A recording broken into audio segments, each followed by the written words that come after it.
Guys, welcome once again you me and England's live. स्वागत है आपका एक और नई वीडियो में। तो ये वीडियो होने वाली है खास हेल्थ केयर वर्कर्स के लिए, फिर चाहे वो किसी भी फील्ड से हो, केयर से लेके डॉक्टर तक, हर किसी के बारे में ये वीडियो होने वाली है। बिकॉज रिसेंटली एक रेड लिस्ट आई है WHO की तरफ से और यूके की ऑफिशियल साइट पे भी वो रेड लिस्ट अवेलेबल हो चुकी हैं। तो कुछ ऐसी कंट्रीज हैं जिनमें से अब हेल्थ केयर वर्कर्स रिक्रूट नहीं करे जा सकते। उस लिस्ट में कौन सी कंट्रीज ऐड हैं और क्यों वो कंट्रीज उस लिस्ट में हैं, तो आगे क्या फ्यूचर होगा उन कंट्रीज का, और ये हेल्थ केयर वीजा मिलने वाला है कि बंद होने वाला है, उसके बारे में भी हम बात करेंगे इस वीडियो में। तो watch this video till the end. पहले अगर आप मेरे चैनल पे नए हैं तो आप मेरा चैनल सब्सक्राइब कर सकते हैं फॉर मोर इन्फॉर्मेटिव वीडियोस। अगर आप यूके में आ चुके हैं तब भी ये चैनल आपके लिए हेल्पफुल होगा, और अगर आप आने का प्लान करें तब भी इस चैनल पे बहुत सारी वीडियोस आपको ऐसी मिल जाएंगी जो आपकी किसी ना किसी वे में हेल्प करेंगी। तो if you are new at my channel तो प्लीज सब्सक्राइब। तो स्टार्टिंग से स्टार्ट करते हैं। ऑफ मार्च 2023 को जो हेल्थ ऑर्गेनाइजेशन एक लिस्ट जारी करी, तो जो इस लिस्ट का नाम है वो है WHO health workforce support and safeguarding list 2023। इसका जो मैं लिंक है उस न्यूज़ का वो मैं नीचे डिस्क्रिप्शन में मेंशन कर दूंगी। तो इस लिस्ट में WHO ने 55 कंट्रीज को ऐड करा, जिसमें से 3 कंट्रीज जो हैं वो है साउथ एशिया की। और इस लिस्ट का क्या मतलब है? इस लिस्ट का मतलब ये है कि इस लिस्ट में जो कंट्रीज आती हैं, बेसिकली उसने इस लिस्ट में red, amber and green 3 categories रखी हुई हैं। और जो रेड लिस्ट में 55 कंट्रीज, उन लिस्ट में जो रेड लिस्ट की कंट्रीज है, उन कंट्रीज में से कोई भी कंट्री जो हेल्थ केयर वर्कर्स है वो एक्टिवली रिक्रूट नहीं कर सकती।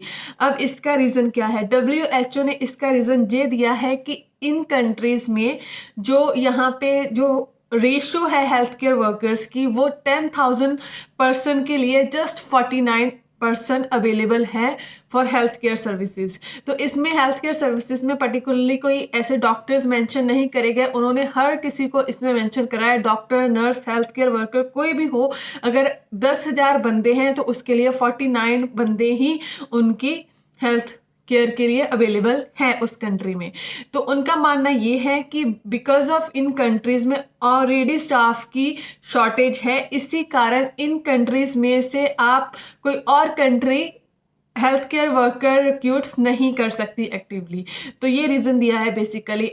आई नो काफ़ी लोग इस चीज़ के लिए एग्री नहीं करेंगे कि इतने कम इन कंट्रीज में पर्सन्स है एक्चुअली हेल्थ केयर वर्कर्स हैं। नाइजीरिया भी इस लिस्ट में है, ऐड है। तो मेरी किसी फ्रेंड, मेरे किसी कोलीग के साथ इस रिगार्डिंग बात हुई थी, तो उनका भी यही बोलना है कि हमारी कंट्री में हेल्थ केयर वर्कर्स बहुत अवेलेबल है। द थिंग इज कि हमारी गवर्नमेंट उनको रिक्रूट नहीं करती, उन्हें जॉब्स नहीं मिलती, और जो डेटा दिया जाता है WHO को बिकॉज ऑफ फंड्स लेने के लिए वो कम है, जिसके कारण उन्होंने हमें इसमें डाला है।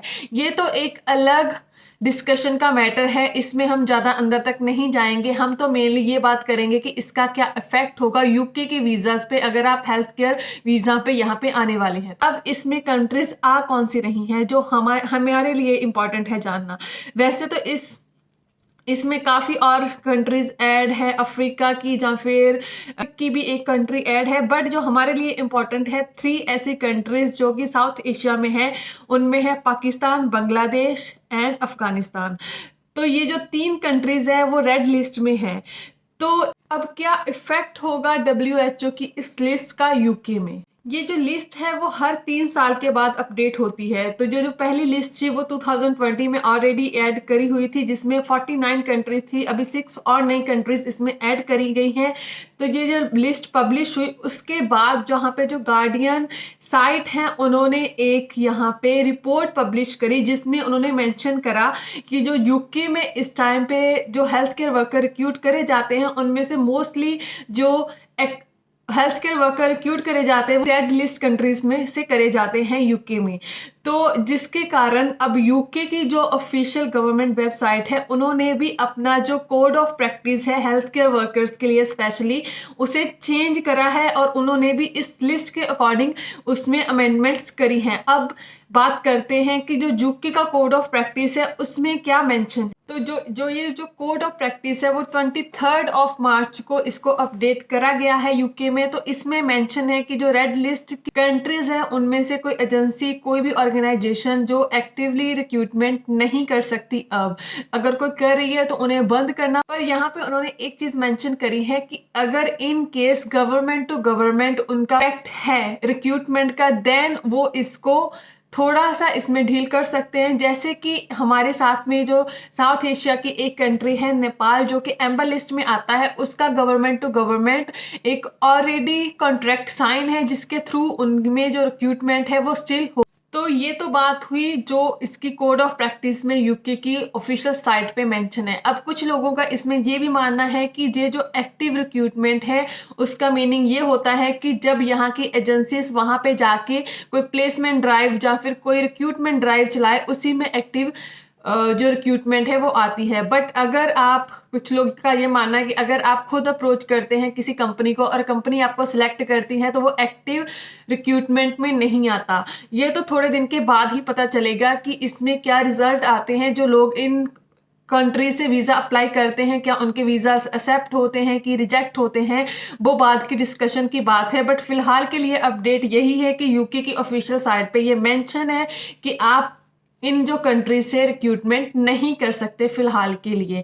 बट अगर आप ऑलरेडी यूके में हैं और आप इन कंट्री से हैं, आपको इन कंट्री के सिटीजन से कोई ऐसा कोई इम्पैक्ट नहीं पड़ेगा। बिकॉज कुछ लोगों का क्वेश्चन अब ये भी आएगा कि हम ऑलरेडी यूके में ये जॉब कर रहे हैं और हमने अपना वीज़ा स्विच करवाना है, क्या इस पे भी वो इफेक्ट पड़ेगा? नहीं, इस पे कोई इफेक्ट नहीं पड़ेगा। अगर आप उस कंट्री में इस टाइम पे हो और आपने डायरेक्टली इस वीज़ा पे आना है, देन आपको इसका इफेक्ट हो सकता है। बट अगर आप ऑलरेडी यूके में है या फिर किसी ऐसी कंट्री में है यहाँ पे ये जो लिस्ट में वो कंट्री नहीं है, देन भी आप पे कोई इफेक्ट नहीं पड़ेगा। क्योंकि बहुत सारे नाइजीरियन लोग ऐसे यहाँ पे पहले से ही आ रहे हैं किसी और कंट्रीज के थ्रू, तो आप इस रूट को स्टिल यूज कर सकते हैं। बाकी इसका कितना इम्पैक्ट होता है एक्चुअल में, बिकॉज जो पहले वाली लिस्ट थी जिसमें पहले भी बहुत सारी कंट्रीज ऐड थी, बट स्टिल उसमें से रिक्रूटमेंट हो रही थी। बट अब जो ये अपडेट आई है इसके बाद ये देखना होगा कि क्या इसमें अब रिक्रूटमेंट चलती रहती है कि कैंसिल होती है।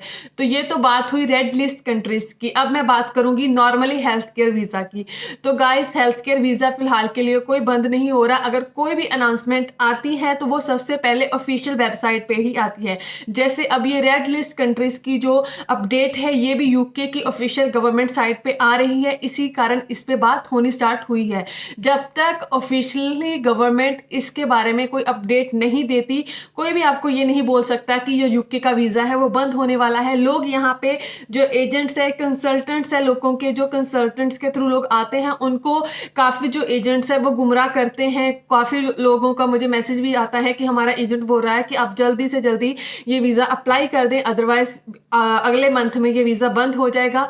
तो ऐसा कोई वीज़ा फिलहाल के लिए बंद नहीं होने वाला, क्योंकि ये इनका रीज़न कुछ अलग है। जो 55 कंट्रीज़ है उसका रीज़न मैंने ऑलरेडी मैंने बता दिया है, क्योंकि वो WHO का बोलना है कि इनमें ऑलरेडी बंदे कम है हेल्थ केयर वर्कर्स, इसी कारण उनमें से और बंदे रिक्रूट नहीं करे जा सकते। अदरवाइज अभी तक ऐसा कोई यहाँ पे यूके में कोई ऐसी अनाउंसमेंट नहीं है, कोई अपडेट नहीं है कि हेल्थ केयर वीज़ा बंद हो जाएगा अगले 1 साल में, 2 साल में, 1 मंथ में, 6 मंथ में। ये किसी को नहीं पता, ना मुझे पता है, ना जो आपको कोई बोल रहा है ना उसे पता है।